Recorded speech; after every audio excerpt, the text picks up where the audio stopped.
with a few more stars of India, Olympians who are representing India in the sailing and rowing disciplines. And all of them have shown so much promise. Their journey is so inspiring.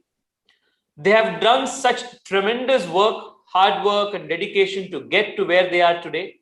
And on behalf of all young Indians,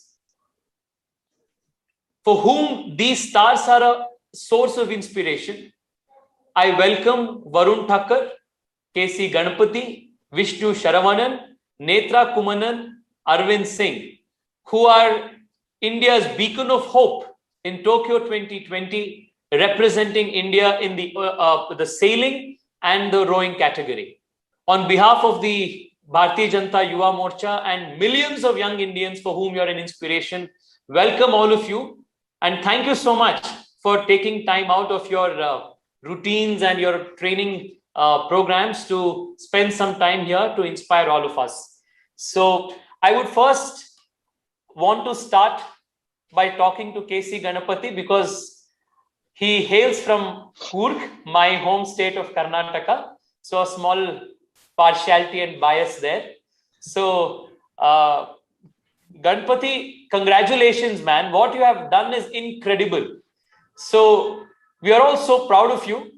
I want you to tell me your journey.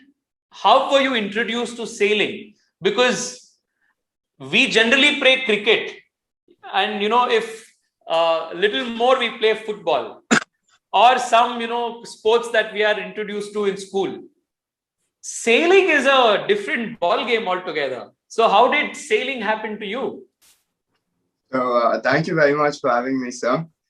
So I started sailing because my classmate's dad, he took 10 of us from our school and for basically a picnic to try sailing and get used to it. I was 6 years old at that time. And from the first time I got on a boat, I absolutely loved it. The waves, the wind on your face, the spray, it's simply phenomenal. And I just continued as a hobby. And then I was pretty good. So it just continued from there. And so all of us were in the same club, like Netra, Varun and myself. And there was actually a really good training group.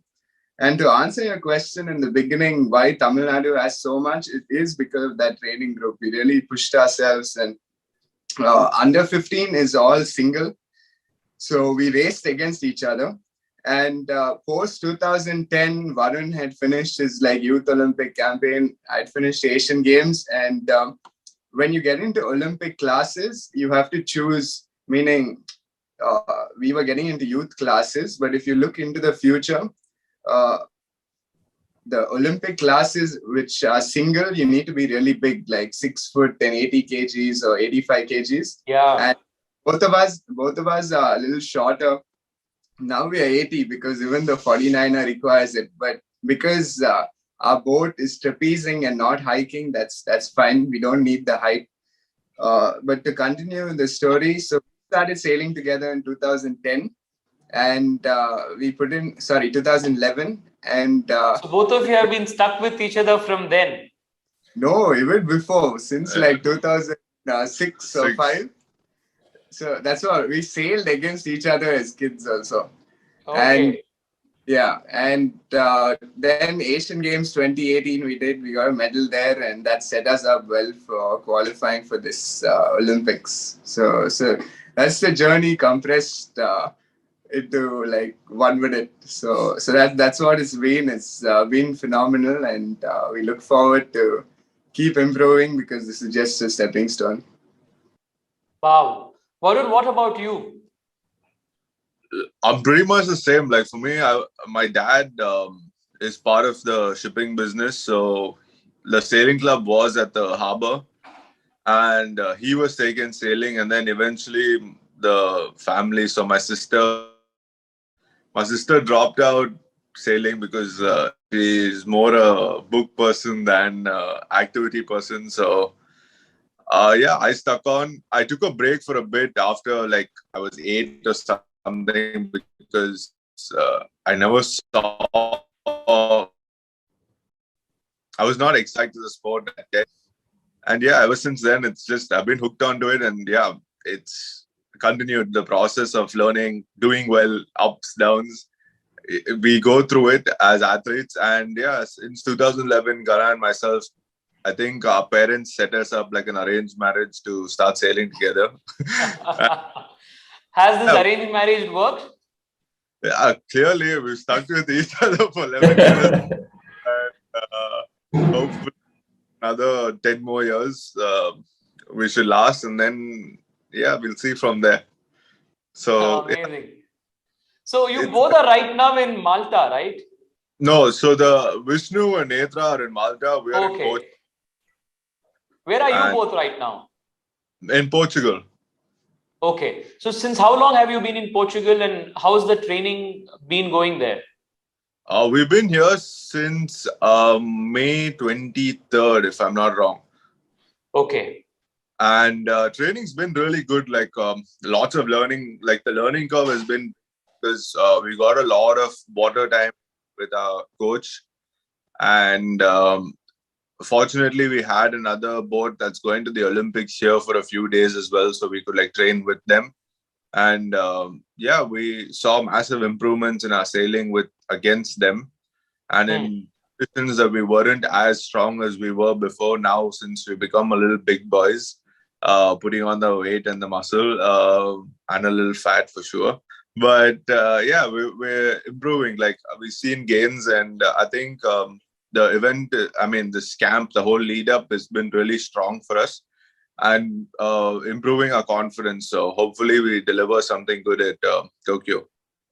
Great. Yeah. So, Vishnu, yours is an interesting story where your father himself was in the army, was, a sailor. That's how you got to, got introduced to sailing, right? Yeah. So, and how did you, when did you know that this is what you want to do? How did you find out that this was the purpose? Just like Ghana, as soon as I saw, like, first time when I saw the sea and when I jumped on the boat, I said, oh, this is amazing. And I really loved the water and the boat, just the connection. And it's so much more peaceful out there compared to on the land where it's all chaos. So, yeah, I really enjoyed the on water and just enjoying the sea and enjoying the wind like flowing next to you, and it's really nice. And from the water, when you see the land, it's also very different, so it's really a nice view from there. So yeah, that's where I fell in love with this Vishnu, sport. as a 17-year-old, you were selected, to join the Madras Engineers Group. Yeah. And since then, the army has also supported you in your journey. Can we Yeah. know more about that? Because that's very interesting, because the army has played such an important role in supporting so many athletes and Olympians. Yeah, I've been, well, if it was an army, I wouldn't be sailing, first of all. So it was the foundation. Army has been the foundation since the beginning. And because my dad was in the army, so I was supported with the army, and I was raised with their family. So I was always known with the army family. So yeah, they helped me a How has lot the army supported you, Vishnu? with the equipments and training grounds and field of play. So wherever wherever army node is, army sailing node, like Mumbai. So I train there and I get the boat over there. I get the free coaching. So it's all supported by the army. Wow. And, Not many people know that the Indian Army supports athletes like this, and it's such an important role that factor in making somebody an Olympian. So Yes. it's amazing. So the node itself in Mumbai Army Yachting Node is the main goal is to get the Olympic medal. So this is just the first step, but yeah, like that's the whole purpose of that yachting Correct. node, to get more Olympians and create more sailors out of the soldiers, and Yes. yeah, it's doing a good job in that. So, because we don't know much about sailing, Vishnu, this is, I want to ask. how is, preparing to be a sailor different from, say, any other sport? What is your routine like? What's your discipline? What kind of practice hours you have to put in? Your diet, everything. Because, as a country, we are not much aware of sailing as a sport. And you guys can be called the pioneers because, you will be making it more popular in the country. Yeah, true. Like sailing is a different sport compared to other sports, which are with especially the field of play. We have the biggest field of play on L compared to any other sport. So we are always blessed with that. And sea is ours, so we just need a boat and we just go whenever we want. It's different because there's a third element when we are sailing, because we are competing against the environment as well, where in running or somewhere else, some different sport, we are just competing against ourselves, our bodies. Over here we are against the nature, so it's really difficult when we are going against the nature or like just competing with them. So that's why it's very unpredictable. Like you cannot say, okay, this person's gonna win every event of in this year, because it's really unpredictable. It like the wind can be a bit more, and maybe some other guys are really good in this type of like wind, and so it's like a lot of categories come under that. That's why it's uh, it's more experience sport. So more you gain experience, the better you get. That's why like there's a rule where you need to sail 10,000 hours to really be a good sailor. So yeah, that's the basic rule, like a technical part. How So many hours have you sailed? yeah, sorry. How many hours have you clocked? Yeah, so I've only measured last year. I was sailing 650 hours. So that was 1 year. Wow. So yeah, I think that's the most I've sailed in a year. So yeah, like Varun and Ghana have different boats. So they say like there's a different need of that particular category. Like for them, there's more technical, and like it's much faster boat compared to our boat. Our boat is very slow and tactical. So it's like a chess. So they're always laughing because our boat's slow, and they're always making fun of us. But it is what it is. So yes, it's very different. Like there's many categories in the sailing. So we are in the laser category, myself and Netra. So I'm in the men's, and Netra is in Laser the, radial, right? yeah. I I'm was in watching laser. these videos, of some performances. It looks physically extremely excruciating, draining. Yeah. So all our joints are really like shouting at us and saying, please don't sail today, like because there's so many how do you say, the pressures on the joints when Is we are Ghana's handling. boat as physically taxing as yours, or is it much easier? It's more adrenaline driven. Ghana's boat is more adrenaline driven, but definitely, yeah, it's different kind of fitness needed. And for us, it's more of legs and back and shoulders. And for them, it's more, I think, core, back, and upper body, kind of, if I'm not wrong. Yeah. So like that, like it's different. For us, we just have to hang in one strap, and we have to hang outside the boat, where we need a lot of leg power and back strength. So what pushes the boat? Is it just the wind that keeps Just pushing the it? wind, yes. So we took, Netra and myself, we took the Indian ambassador from Malta to sailing, and she's like, "Oh, this boat is just moving with the wind." She was so amazed because it was something new for them, and it was really a great experience for us to show them what we actually do. So it was really a great experience. Yeah, Netra took like she really enjoyed taking the ambassador's daughter as well, just sailing around, cruising. Yeah. Great, Vishnu. Great. So it was so great talking to you. Netra, you are a star. I mean, I have been watching your videos, and you have inspired an entire generation of young Indian women, girls, to take up sailing. And I must tell this very candidly: all the four of you, Varun, Gana, Vishnu, Netra, the four of you have truly made sailing popular in India because of your achievements. And I hope more young Indians will take note of your achievements and follow your footprints and try to be like you. So, Netra, what about you? How did you get introduced to sailing? What has been your journey? What has kept you motivated for this long? I just want to say thank you for having us. But I kind of followed Ghana's path, but 4 years later. And I went to the same school and everything. But in 2011, I went to a summer camp. And yeah, we were there every weekend since. And for me as a girl, because we didn't have a lot of sailors, it was I had result quite early, and so it kind of, and then I qualified for the Asian Games, and then it just kind of kept going from there. And like the boys have been saying, we love the sport, and when you love what you do, you don't really lack motivation. Yeah. Wow. So you got qualified directly to the Olympics this time, right? We all did, yes. Yeah.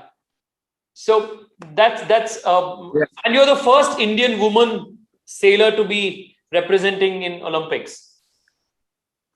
That's right. Yeah. Wow, that's so many records being set at the same time.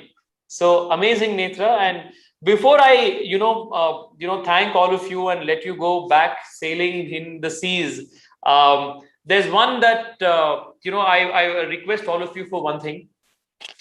While all of you are going to be in Tokyo sailing and making all of us proud, we thought from the BJYM we will have a program called Be Like an Olympian, where we will not only be cheering all of you, but also during the 16 days when the Olympics is in action, we thought that's a good period of time to learn a few qualities and inculcate in our own lives certain values which are so integral to making someone an Olympian.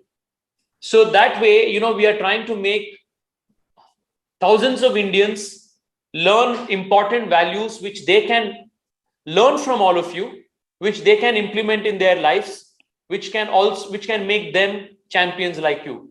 So I want to ask all of you to tell us three things, three qualities, three values which you think have made you the Olympian that you are today, which you think that all young Indians must follow. We can start with Netra. That's a difficult question, but I would say stay true to yourself. Do what you want to do. Don't let what anyone else says affect that. Be humble and be strong. Yeah. Thank you so much, Netra. That so very well summarizes your character, because without that, you wouldn't have reached where you are today. Thank you for that message for young India, Netra. Wish you the very best. Thank you. Vishnu? Yeah. So I think the first thing would be dedication. And whatever you do, just be fully dedicated on what you're doing.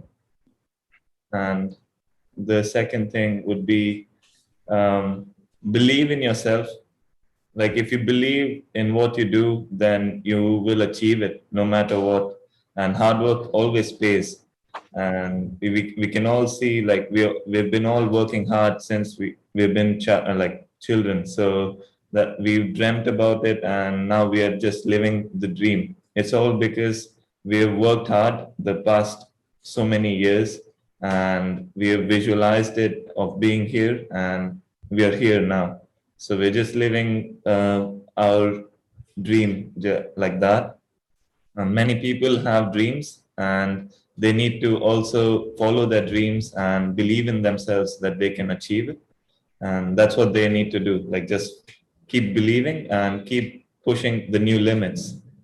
And the third one is keep yourself fit, because when you're healthy and fit, your brain is always working and new thoughts are always coming. and which you can apply in daily basis of life, which will help you to improve as a better version of yourself. Like at the end of the day, you want to die the best version of yourself. So Wow, you speak like a philosopher, Vishnu. No, it was summarized very well. It was summarized very well. Such a potent and strong message, Vishnu. Thank you. Yeah. Thank you. Thanks. Gana? Let Varun go. Let Gana go. Okay, No, that's so okay. He went first. You can go now, Varun. Okay. Three things. Stay humble, do the right things, trust the process which works. Like all of us have processes that we do, like it's like a ritual that we do every day. Trust it, believe in it, create your own. Varun, 1 second. That's an amazing, tip that you mentioned there, right there. Follow a process, follow routine every day. That's something that we are trying to do through this Be Like an Olympian challenge. See, for example, I have one challenge that I want to take for myself is trying to wake up at 6 every day, because that's something that I find incredibly hard. So, but there are simple things which you have to do every day, which actually makes you better. So what are those routine things that you do, which are boring to do on an everyday basis, but doing it every day makes you a champion? I think, like you said, waking up early. I hate to wake up early. So at least I have one common feature with an Olympian. No, I mean, I think even Netra doesn't. You can just tell by looking at No, for me, I think when you have like a lot of things to do on the day, and you have and you want to get better every day, you eventually like put your mind to like waking up and making that initiative to start your day off. Like, I mean, for you it might compensate because you might be sleeping late because the work prolongs, but for us, fortunately, we try and wrap up our day pretty early by having even dinner at like 8:30, or rather 7:38, the latest, and so we're like done by like 10 and we can go to sleep. So if I sleep early, I wake up early, and the later I sleep, the later I wake up, and I don't feel like waking up.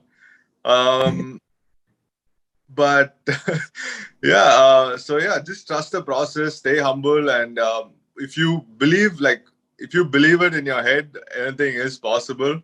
And visualize what you want. Like, you keep telling yourself, even on days where you're feeling down, you speak to yourself. What you tell yourself is the most important thing, more than what if you keep telling yourself like, it's a bad day, it's a bad day, it's a bad day, it is going to be a bad day. Like, that's something that I learned over time. I wasn't like, fed the right, like, I never told myself the right things. And now, like, even when I'm having a bad day, I try and look at the positives of it and try and see, like, there is light at the end of the tunnel, even though you're going through something, or emotionally something, or physically in pain. There will be a situation one day later down in the future that the same thing is going to arise, and you will already have told yourself like, okay, fine, it's just another day, and you brush it off. Like, having today as your gift is the best present that you can have, and just stay in the present. So that's what, like, these three things, if you could do, I think you'll get 50%, and then putting what Netra and Vishnu said will give you another 25, and then I'm sure what Gana says will set up. I'm not the only it looks like all of you, along with sailing, also have taken a small course in the side in philosophy.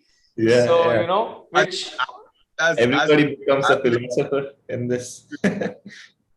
Absolutely. That's because they are real lessons drawn from life, and that's what philosophy is, truth.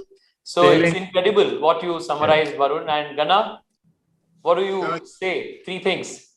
These guys have covered a lot, but he said there's still 25% remaining. If I have to say something, don't be afraid to fail. I think so many people are so afraid what others think that they don't even, and afraid of failure that they don't even start. Then second, progress over like perfection. Sometimes I want to, like, personally from me, I want to do this so well that I don't even start doing it. So just keep chipping away on a daily basis. And then for years and years, my third thing is nobody sees what you're doing. It's like work behind the scenes. And like Varun said, what you say to yourself during those periods are really important, because you might be going through failure, you might be working really hard and not getting recognized. So times like that, sometimes I just tell myself, I'll do today what others want so that I can do tomorrow what others can't. So you Wow. just, yeah, please, you need to keep like talking positively to yourself, and you need to be your biggest cheerleader, to be honest, because if you don't cheer for yourself, who will? Unbelievable, Gana. Thank you. Thank I mean, you. I'm so happy that I got this opportunity to talk to all of you. And each one of you have given such, amazing insights into the nature of excellence, the nature of what it takes. So that's something that will keep all of us motivated, something that will keep all of us inspired. And when all of you will be in Tokyo, in the Japanese waters, know that all of India is with you. All of our prayers, all of our blessings, and all of our cheer is going to be with all of you. Varun, Gana, Netra, and Vishnu, thank you so much for being the inspiration that you are to all of us. Namaste. All the very best. Thank you. Thank Yeah. you so much. Thank you very much.